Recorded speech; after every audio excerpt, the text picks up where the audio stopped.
Good evening. I'm Tom Rand. Ever since the 1970s, when the Club of Rome first proposed there may be strict limits to economic growth, debate around economic growth has focused on innovation versus scarcity. So optimists would argue that human ingenuity in markets would burst through any limit because you can substitute one thing for another. Pessimists would look at the underlying math and say, you can't have an economy grow forever in a finite world. Innovation may push the boundary out for a while, but you can't do that forever. Until now, this argument has been an interesting but highly abstract argument between economists. The jury is still out, I would argue. But today, catastrophic climate change from unchecked carbon emissions as a modern variant on a recurring theme about limits is different. It's different because now the challenge is, or the question is, can innovation replace something before it's scarce? And that's a very different question indeed. Modern optimists, clean tech bulls, would argue that clean energy innovation will come into the market, mitigate climate risk, and climate change will be a bump in the road. And if it happens, we'll have more innovation to adapt to that. Bump in the road at most, on our way to continued economic growth. A modern-day eco-pessimist, a climate bear, would say climate disruption is of such significant threat that it threatens economic growth itself. It's not a bump in the road to economic growth, it's an end to that road. We all have a stake in this fight. Well, the bulls are looking pretty healthy to me.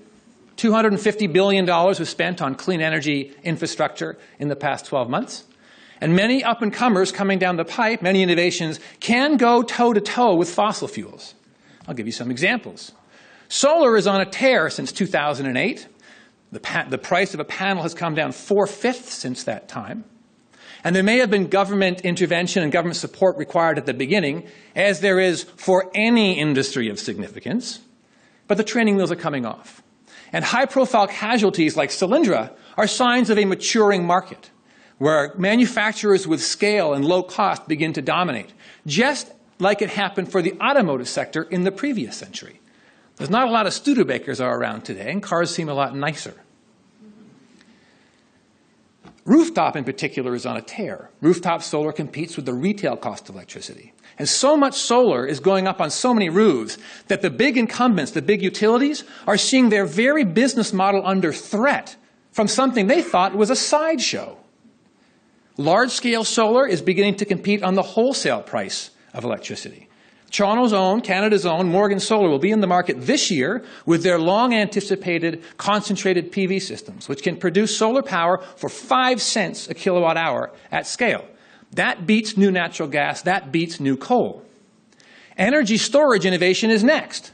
Canada's own Hydrostore has the lowest cost grid-scale energy storage I've seen, and their first commercial project will be running in Aruba this year, storing wind power all night long, demonstrating the economic proposition that renewables plus storage can beat diesel on reliability and cost today. Today, diesel, tomorrow, coal. Even biofuels are beginning to get competitive. Woodland Biofuels is operating a demonstration plant in Sarnia right now, producing cellulosic ethanol and demonstrating the economics that they can produce ethanol from wood chips, agricultural waste, more cheaply than the gasoline it replaces. As a matter of fact, Woodland is in line to be Canada's lowest cost producer of liquid fuels, including the incumbents. So clearly, clean tech innovation is coming down the pipe and can compete head-to-head with fossil fuels. But what are we really up against? The climate bear has woken up, and at 0.8 degrees Celsius of warming, we can hear it growling.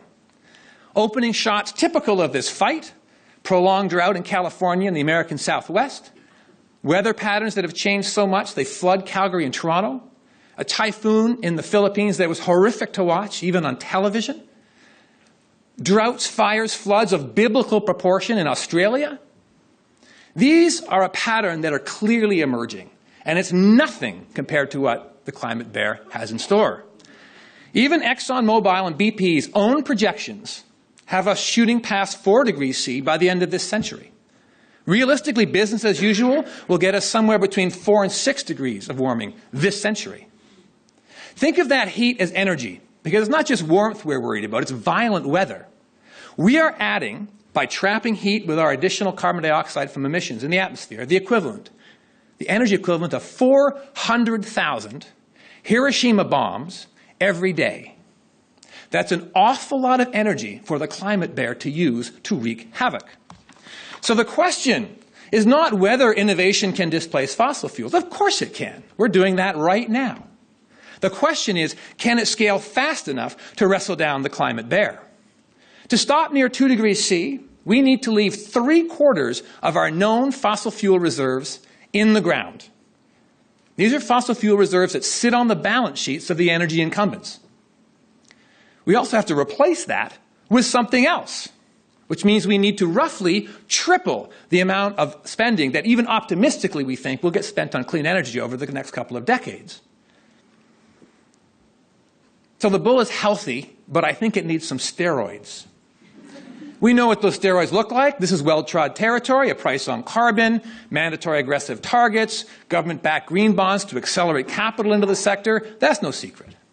What I'm interested in, well, what's the role of the incumbents in this process? If I was an energy incumbent and I'm spending exploratory money to find more reserves that I can't burn, let's be generous and say they can burn half. Well, every dollar I spend finding more reserves is finding more unburnable carbon. I'm spending money increasing my risk. That's not a good deal for my investors. What I might want to do is spend at least some of that exploratory money collaborating with some of these emerging clean tech leaders to create a new asset class, a series of low-carbon energy assets that can be developed. Enbridge has invested in Morgan Solar. One of the reasons they did it was because they want to put the capital into those projects that have an internal rate of return in excess of 35%. A woodland biofuels commercial plant has an internal rate of return twice that of an oil sands project and much lower long-term risk. So what's stopping a Suncor woodland collaboration? Habits of mind, probably. Habits of mind. References to the Club of Rome or limits to economic growth are treated with derision by mainstream economists today, as if it was some sort of neo-Malthusian throwback by an unsophisticated Luddite who didn't really know what innovation did. It's not a question of whether innovation can displace fossil fuels.